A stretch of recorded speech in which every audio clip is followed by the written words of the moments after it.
Il totem. Non chiamarlo idolo. Non è un oggetto da venerare, ma un'anima prigioniera nel legno che urla in silenzio da secoli.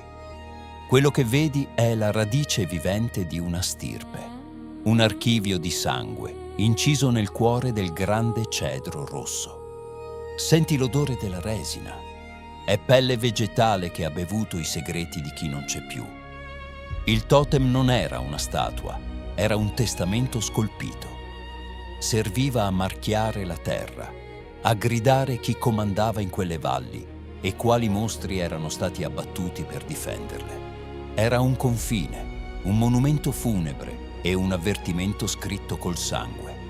Non si leggeva con la logica, ma con il battito dello spirito. Ma da dove viene questa parola? Totem. La sua origine è precisa. Nasce tra i Grandi Laghi, in quella distesa d'acqua dolce tra il Canada e gli Stati Uniti, dove il vento non tace mai. Deriva da Oduudem, un termine antico del popolo Ojibwe. Significa il suo clan, ma per quegli uomini indicava la propria carne. Non era un dio da pregare. Per un Ojibwe il totem era la sua stessa esistenza. Senza il clan eri un morto che camminava. Il legno era la legge, lo specchio della stirpe che decideva a chi appartenevi e per chi dovevi morire. Il legno non mentiva mai e nessuno osava contraddirlo. Ma come si doma un gigante di 30 metri? Prima del metallo, gli intagliatori usavano la forza della terra.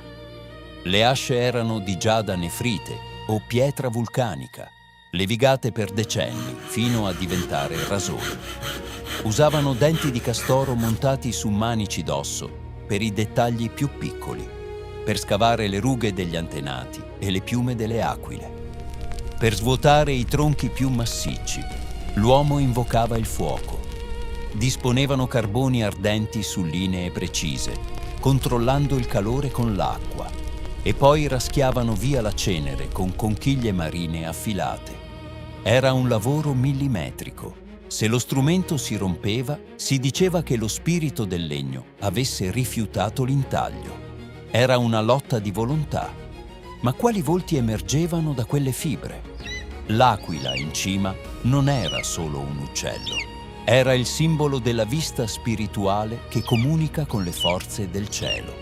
Poi c'era il corvo, l'ingannatore, colui che ha rubato la luce al mondo per donarla agli uomini. Scolpirlo significava onorare l'intelligenza e il cambiamento. Scendendo verso terra, incontri l'orso. Guardalo bene, è il guardiano della soglia, la forza bruta che non conosce paura.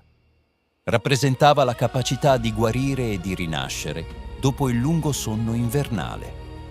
Chi portava l'orso sul proprio legno rivendicava una stirpe di guerrieri e guaritori, capaci di proteggere la famiglia con la ferocia della natura selvaggia.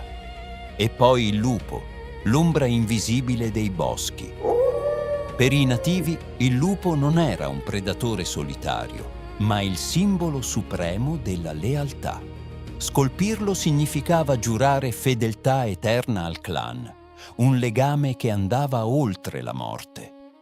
Il lupo era colui che cacciava per il bene di tutti, l'intelligenza che coordina il gruppo e l'urlo che difende il territorio. Poi appariva la rana, la creatura dei due mondi. È il ponte tra l'uomo e gli spiriti, il dono di comunicare con ciò che sta nascosto nel fango profondo del mistero. E tra le pieghe degli animali vedi affiorare piccoli volti umani. Sono gli antenati.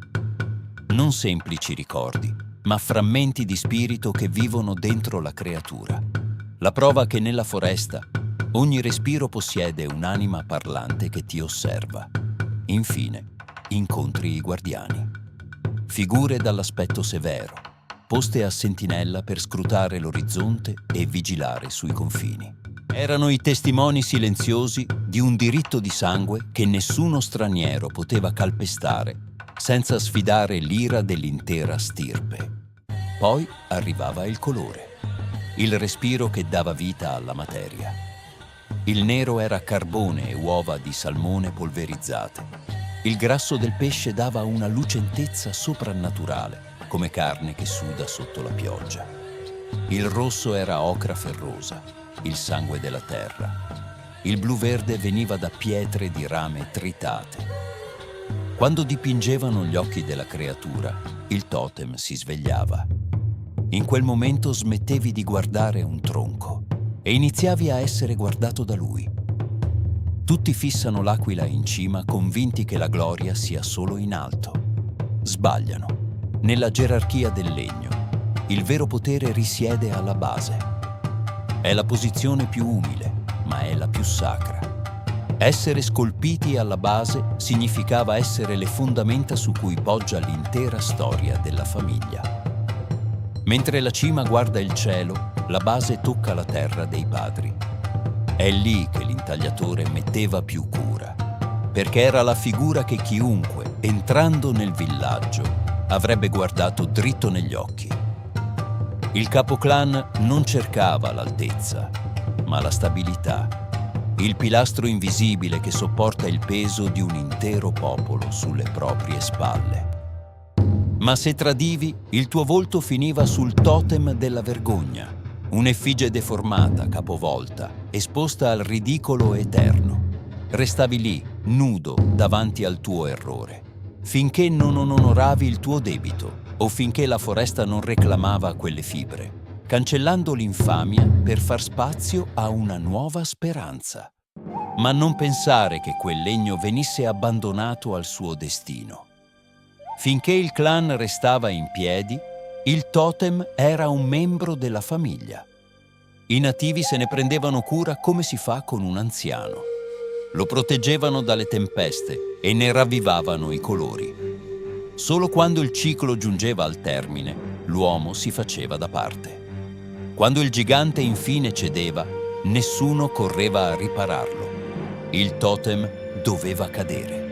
Doveva baciare la terra da cui era nato, lasciandosi divorare dal muschio. Doveva tornare polvere e resina per nutrire le radici di un nuovo inizio.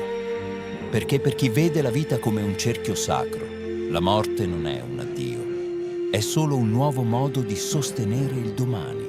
Fermati, ascolta il respiro del bosco. Il prossimo albero che toccherai potrebbe avere la voce e l'onore di un re di 1000 anni fa. Lui è ancora lì. Lui ti sta aspettando.